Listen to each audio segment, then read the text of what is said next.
Gold trusted gold buyers మీరు తాకట్టు పెట్టిన బంగారాన్ని విడిపించి ఈ రోజు ఉన్న మార్కెట్ ధర. రెడ్డి జిల్లాలో మొన్న 28వ తారీఖున అంటే ఎగ్జాక్ట్లీ 1 వీక్ క్రితం ఎప్పుడైతే ఈ ముగ్గురు పిల్లలకు విషమిచ్చి తల్లి కూడా చనిపోయే ప్రయత్నం జరిగింది అన్నటువంటి వార్త ఎప్పుడైతే వచ్చిందో పూర్తిగా సంచలనం క్రియేట్ చేసింది. ఎందుకంటే ముగ్గురు పిల్లలకి కూడా పెరుగన్నంలో విషం కలిపి ఆ తర్వాత ఆ అన్నాన్ని కూడా ఇప్పుడు ఆమెనే తినింది. సో ముగ్గురికి విషం ఇవ్వడమే కాకుండా తల్లి కూడా చనిపోయే ప్రయత్నం చేసింది. కాబట్టి ఆబ్వియస్లీ ఆమె భర్త ఎవరైతే ఉన్నారో చెన్నయ్య, ఆయన వాటర్ ట్యాంకర్ డ్రైవర్ గా పనిచేస్తూ ఉన్నారు. సో ఈ వార్త ఎప్పుడైతే వచ్చిందో ఎందుకు ఇట్లా జరిగింది, ఏంటి, ఎందుకని వాళ్ళ పిల్లలకి విషం ఇచ్చింది, అట్లాగే ఆమె కూడా విషం తీసుకుంది ఎందుకు అనేది కూడా పెద్ద ఎత్తున చర్చ అయితే నడిచింది. ముగ్గురు పిల్లలు స్పాట్ లోనే చనిపోవడం జరిగింది. వాళ్ళ పిల్లల పేర్లు వచ్చేసి సాయి కృష్ణ 12 సంవత్సరాలు, మధుప్రియ 10 సంవత్సరాలు, గౌతమ్ 8 సంవత్సరాలు. సో ఈ తల్లి ఎప్పుడైతే రజిత, తల్లి పేరు వచ్చేసి రజిత. సో ముగ్గురు పిల్లలకి పెరుగన్నంలో ఆమె పురుగుల మందు కలిపి పెట్టినట్టుగా అది తిన్న తర్వాత పాపం కొద్దిసేపటికే వాళ్ళ పిల్లలు అయితే చనిపోయినారు. అయితే చెన్నయ్య ఆయనకు కూడా యాక్చువల్లీ ఆ పెరుగన్నం పెట్టాలనుకుంది, కానీ ఆయనకు ఆల్ ఆఫ్ సడన్ ఫోన్ రావడం, ఆయన పని నిమిత్తం వెళ్ళిపోవడం అయితే జరిగింది. అప్పుడు ఈ రజిత అనే ఆమె ఏం చేసిందంటే ఆమె కూడా పెరుగన్నం తినింది అని అనుకున్నారు అంతా, కానీ కాదు. యాక్చువల్లీ ఆమె పెరుగన్నం ఎంత తక్కువ తినిందో తెలియదు, బట్ ఆమెను హాస్పిటల్కి తరలించడం, కొంత కడుపు నొప్పి వస్తుంది అని చెప్పడంతో దగ్గరలో ఉన్నటువంటి ప్రైవేట్ హాస్పిటల్కి తరలించింది. వెంటనే ఆమె కోలుకోవడం కూడా జరిగింది. ఆమె ఇప్పుడు ప్రస్తుతం బాగానే ఉంది. అయితే ఈ కేసులో మరి ఏం జరిగింది, ముగ్గురు పిల్లలకు విషం ఎందుకు ఇచ్చింది, అట్లాగే ఆమె ఎందుకు తినింది అనేటువంటిది ఇన్వెస్టిగేషన్ చేసినప్పుడు అందరూ పోలీసులతో సహా చుట్టుపక్కల వాళ్ళు కూడా అందరూ కూడా భర్త చెన్నయ్య మీదనే ఆరోపణలు చేశారు. అట్లాగే పోలీసులు కూడా అనుమానం వ్యక్తం చేసింది కూడా చెన్నయ్య మీదనే. తీరా చూస్తే చెన్నయ్యని కూడా చంపుదామనుకుంది ఆ మహిళ రజిత అనేటువంటిది ఇప్పుడు పోలీస్ ఇన్వెస్టిగేషన్ లో తెలిసినటువంటి సిచ్యువేషన్. ఎందుకంటే ఆయన పెరుగన్నం తినకుండా హుటాహుట్న వెళ్ళిపోయాడు కాబట్టి బతికిపోయాడు. లేదంటే ఆ రోజు భర్తకు కూడా అట్లాగే ఆ విషం కలిపినటువంటి పెరుగన్నం పెడదామని డిసైడ్ అయింది రజిత అనేది పోలీస్ ఇన్వెస్టిగేషన్ లో తేలింది. తీరా ఇదంతా చూస్తే వివాహేతర సంబంధానికి కారణంగా ఇదంతా జరిగినట్టుగా పోలీసుల ఇన్వెస్టిగేషన్ లో తేలింది. ఎందుకంటే రజిత దగ్గరలో ఉన్నటువంటి ఒక ప్రైవేట్ స్కూల్లో ఆమె కూడా పనిచేస్తోంది. అక్కడ పరిచయం, ఎవరితోనో పరిచయం అయింది.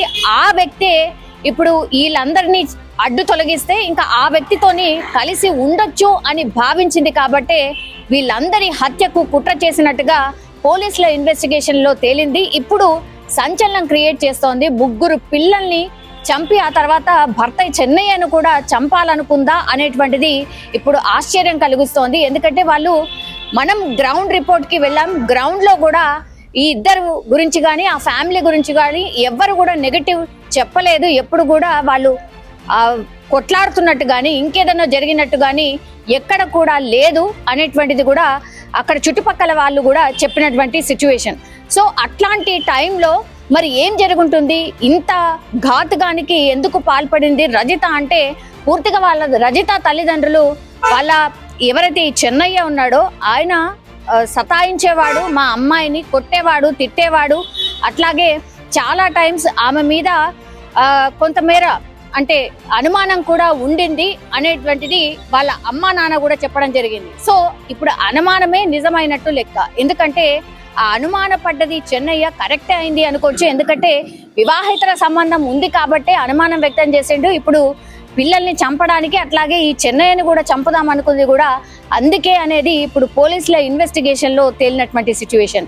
సో పూర్తిగా ఇదొక మలుపు తిరిగింది అనుకోవచ్చు. బిడ్డల్ని చంపాలనుకుంది, అట్లాగే ఆమె కూడా ఆత్మహత్య చేసుకోవాలనుకుంది. భర్త వేధింపులు తాళలేక ఆయన అనుమానం తాళలేక అని అందరూ అనుకున్నారు. కానీ ఇప్పుడు వివాహేతర సంబంధం దీని అంతటికీ కారణంగా పోలీసుల ఇన్వెస్టిగేషన్ లో తేలినటువంటి సిచ్యువేషన్. సో పూర్తిగా ఈ కేసులో ఏం జరిగింది ఏంటి అనేది కూడా పోలీసులు ప్రెస్ మీట్ పెట్టి మరి చెప్పబోతున్నారు. మరి కాసేపట్లోనే ఆ ప్రెస్ మీట్ కూడా ఉండబోతోంది.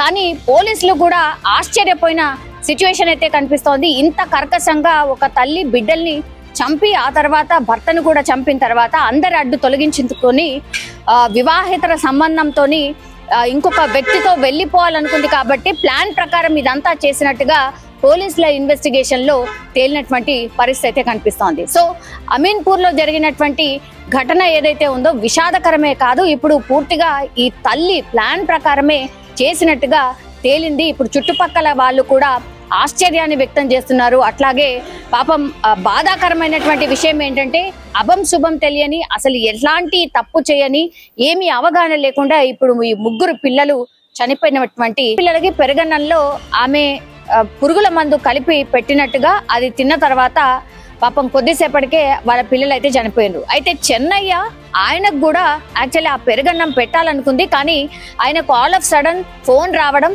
ఆయన పని నిమిత్తం వెళ్ళిపోవడం అయితే జరిగింది. అప్పుడు ఈ రజిత అనే ఆమె ఏం చేసిందంటే ఆమె కూడా పెరుగన్నం తినింది అని అనుకున్నారు అంతా, కానీ కాదు. యాక్చువల్లీ ఆమె పెరుగన్నం ఎంత తక్కువ తినిందో తెలియదు, బట్ ఆమెను హాస్పిటల్కి తరలించడం, కొంత కడుపు నొప్పి వస్తుంది అని చెప్పడంతో దగ్గరలో ఉన్నటువంటి ప్రైవేట్ హాస్పిటల్కి తరలించింది. వెంటనే ఆమె కోలుకోవడం కూడా జరిగింది. ఆమె ఇప్పుడు ప్రస్తుతం బాగానే ఉంది. అయితే ఈ కేసులో మరి ఏం జరిగింది, ముగ్గురు పిల్లలకు విషం ఎందుకు ఇచ్చింది, అట్లాగే ఆమె ఎందుకు తినింది అనేటువంటిది ఇన్వెస్టిగేషన్ చేసినప్పుడు అందరూ పోలీసులతో సహా చుట్టుపక్కల వాళ్ళు కూడా అందరూ కూడా భర్త చెన్నయ్య మీదనే ఆరోపణలు చేశారు. అట్లాగే పోలీసులు కూడా అనుమానం వ్యక్తం చేసింది కూడా చెన్నయ్య మీదనే. తీరా చూస్తే చెన్నయ్యని కూడా చంపుదామనుకుంది ఆ మహిళ రజిత అనేటువంటిది ఇప్పుడు పోలీస్ ఇన్వెస్టిగేషన్ లో తెలిసినటువంటి సిచ్యువేషన్. ఎందుకంటే ఆయన పెరుగన్నం తినకుండా హుటాహుట్న వెళ్ళిపోయాడు కాబట్టి బతికిపోయాడు, లేదంటే ఆ రోజు భర్తకు కూడా అట్లాగే ఆ విషం కలిపినటువంటి పెరుగన్నం పెడదామని డిసైడ్ అయింది రజిత అనేది పోలీస్ ఇన్వెస్టిగేషన్ లో తేలింది. తీరా ఇదంతా చూస్తే వివాహేతర సంబంధానికి కారణంగా ఇదంతా జరిగినట్టుగా పోలీసుల ఇన్వెస్టిగేషన్ లో తేలింది. ఎందుకంటే రజిత దగ్గరలో ఉన్నటువంటి ఒక ప్రైవేట్ స్కూల్లో ఆమె కూడా పనిచేస్తోంది. అక్కడ పరిచయం ఎవరితోనో పరిచయం అయింది. ఆ వ్యక్తే ఇప్పుడు వీళ్ళందరినీ అడ్డు తొలగిస్తే ఇంకా ఆ వ్యక్తితోని కలిసి ఉండొచ్చు అని భావించింది కాబట్టి వీళ్ళందరి హత్యకు కుట్ర చేసినట్టుగా పోలీసుల ఇన్వెస్టిగేషన్ లో తేలింది. ఇప్పుడు సంచలనం క్రియేట్ చేస్తోంది. ముగ్గురు పిల్లల్ని చంపి ఆ తర్వాత భర్త చెన్నయ్యను కూడా చంపాలనుకుందా అనేటువంటిది ఇప్పుడు ఆశ్చర్యం కలిగిస్తోంది. ఎందుకంటే మనం గ్రౌండ్ రిపోర్ట్ కి వెళ్ళాం. గ్రౌండ్ లో కూడా ఈ ఇద్దరు గురించి కానీ ఆ ఫ్యామిలీ గురించి కానీ ఎవ్వరు కూడా నెగటివ్ చెప్పలేదు. ఎప్పుడు కూడా వాళ్ళు కొట్లాడుతున్నట్టు కానీ ఇంకేదన్నా జరిగినట్టు కానీ ఎక్కడ కూడా లేదు.